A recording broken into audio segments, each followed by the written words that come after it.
Welcome sa DRS 2.0. Fresh at nagbabagang happenings bang hanap mo? Mga padabarkads man yan o mga trending topics? Pwes, sagutin natin yan. Kaya naman isubscribe nyo na ang ating channel para sa mga nagbabagang balita everyday. So, ayun, welcome back again sa ating YouTube channel mga Kadabarkads. And for today's video, ang pag-uusapan natin ay tungkol sa mga importanteng kaganapan sa loob at sa labas ng Itbulaga. So, kanina, bago po i-anunsyo yung winner kanina no, para po sa comeback edition, sinabi po ni Tito Soto na may disqualify daw po sa top 6 na magbabalik sa wild card next week. Alam niyo kung bakit? Kasi overqualified daw po itong si Matt Monroe, mga Kadabarkads. Kasi may nagprotesta daw po. So, ang tinutukoy niya dito ay si Matt Monroe na nakakuha po ng 34K na boto. Mula yan sa mga solid na Dabarkads natin na talaga naman pong nagprotesta ng iligwak ng mga judges, itong si Matt Monroe. At para naman po sa mga judges natin, kudos po sa kanila kasi napakahusay po ng pag-judgment nila at pagbibigay po ng scoring. Alam nyo mga Kadabarkads, nagustuhan po ng mga Dabarkads natin at viewers yung naging resulta po kanina. Meron nga po akong mga nababasa na sana daw sa mismong final ng labanan po ng mga Daclone, sana itong set din na to ng mga judges ang kunin daw po ng Itbulaga. So, ang grand winner po ng comeback edition ngayong araw ng Sabado, walang iba kundi po si Stephen JC na clone ni Freddie Mercury na nakakuha po ng 96.29%. Sobrang taas mga Kadabarkads. And kanina nga habang inaanunsyo po yung magiging winner, kabado po yung lahat mga Kadabarkads kasi yung lahat na sumabak ngayong araw po ng Sabado, last chance na po nila yan na makakatapak dito po sa Daclone. And nang inanunsyo nga po na si Stephen JC ang panalo, grabe yung saya nitong si Stephen JC kasi talagang lumuwas pa po siya mula sa Jensen para lamang makapag-perform sa comeback edition ng Itbulaga. Worth it yung pagbabalik niya mga Kadabarkads, hindi po nasayang. And kung may nagrereklamo man po mga Kadabarkads kung bakit siya yung nanalo, wala pong question Mahusay talaga si Stephen JC. Siya yung bukod tanging tinayuan po ng judge at nag-duet sila sa stage. Diba? Pansin nyo ba yun? Siya lamang po mga Kadabarkads. Sobrang nag-enjoy sa kanya yung mga judges at yung kanyang performance kanina, plakado.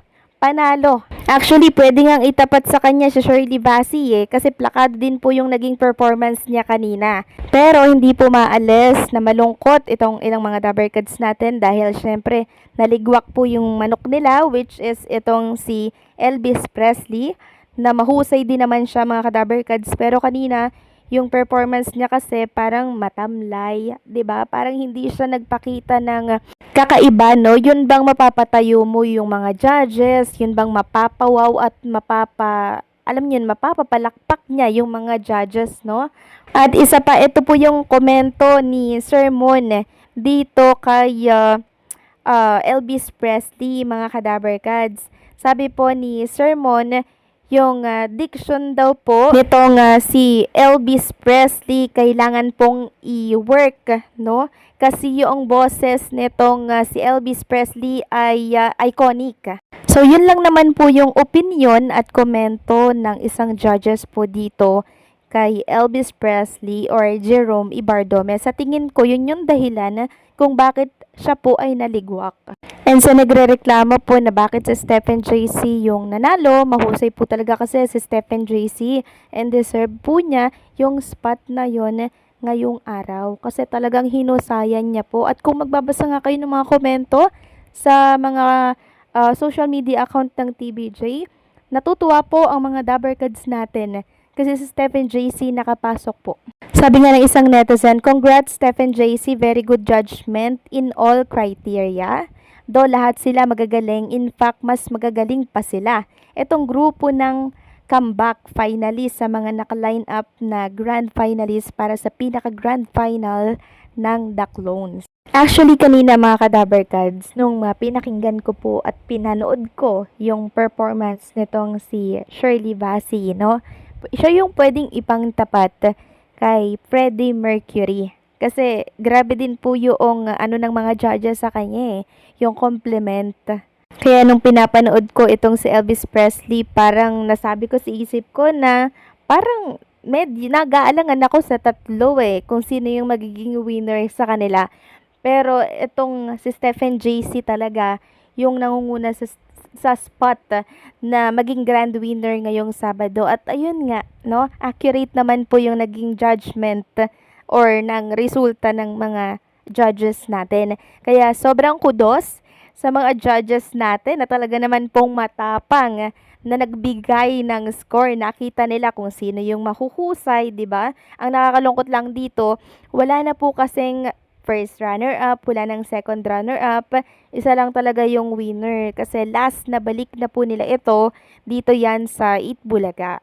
And alam nyo kanina, merong sinabi yung isang judges na pwede daw pong pagkakitaan ng mga clones yung mga boses na meron sila. Katulad ng mga gig, 'di ba? Na which is nangyayari naman, 'di ba? Kumikita naman talaga itong mga clone natin na siyang iniimbitahan sa mga birthday, sa mga anniversary, 'di ba? So napapakinabangan po nila yung exposure na binigay po ng Itbulaga sa kanila. Bonus na lang talaga mga Kadabarkads na maging winner sila or manalo sila sa segment na to. Kasi grabing exposure na yung binigay po ng Itbulaga sa kanila.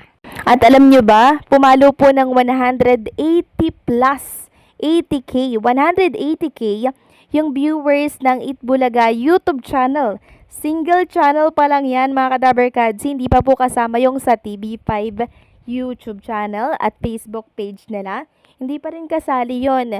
Dito lang tayo nagpo-focus sa TVJ Itbulaga YouTube channel, 180k. Talagang nilampaso nila yung katapatan po nila na programa. Ikaw ba naman yung merong segment na The Clones na kung saan ay tinututukan po araw-araw ng mga netizen, di ba? Kaya hindi talaga matatapos itong The Clones. Sabi nga po ni Boss Joey De Leon, hanggang 5 years itong The Clones.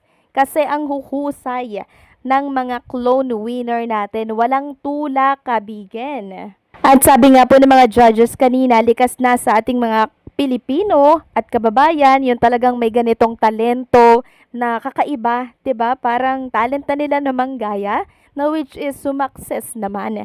Kaya naman kudos sa mga judges natin kanina na talagang binigay yung best nila para po maibigay yung accurate na score sa mga clones natin. So, paano mga Kadabarkads? Anong say niyo dito? Please comment down below.